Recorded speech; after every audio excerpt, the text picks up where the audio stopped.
Hello everyone, and welcome back to our Tkinter tutorial series. In today's video, we'll be creating a simple GUI application that includes a status bar which updates every time we click a button. This tutorial is a perfect way to get comfortable with using frames, labels, and handling events in Tkinter. Let's dive right in. Let's kick things off by setting up our basic Tkinter application. We'll start by importing the Tkinter module and creating our main window. First, you import the Tkinter module, import Tkinter as tk. Then you create the main window, root equals tk.tk, root.title, status bar with click counter, root.geometry, 300 by 200. As you can see, we've titled our window status bar with click counter and set its dimensions to 300 by 200 pixels. Next, we'll initialize a click counter variable to keep track of how many times the button has been clicked. Click count equals 0. Now let's create a frame for our status bar and position it at the bottom of the window using the pack method.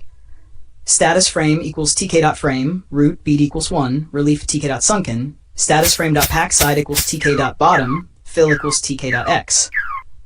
We've added a border with a sunken relief style to give it a clean, distinct appearance.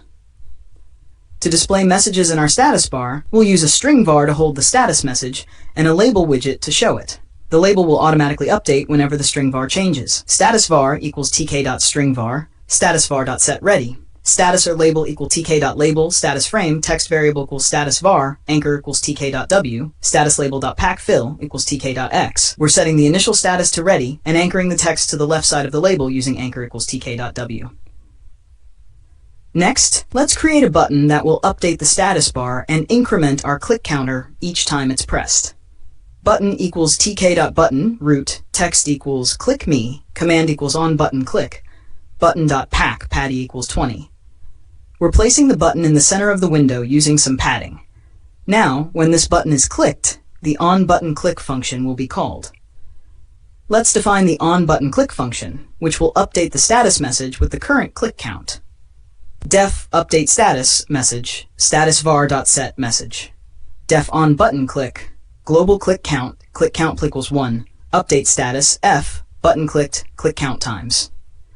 We're using the global keyword to modify the click count variable inside the function, then updating the status message with the new count. Finally, we'll start the main event loop to make our application responsive.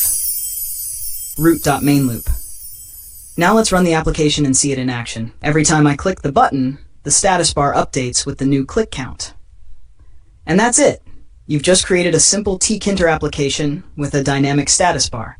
This is a great example of how to work with frames, labels, and event handling in Tkinter.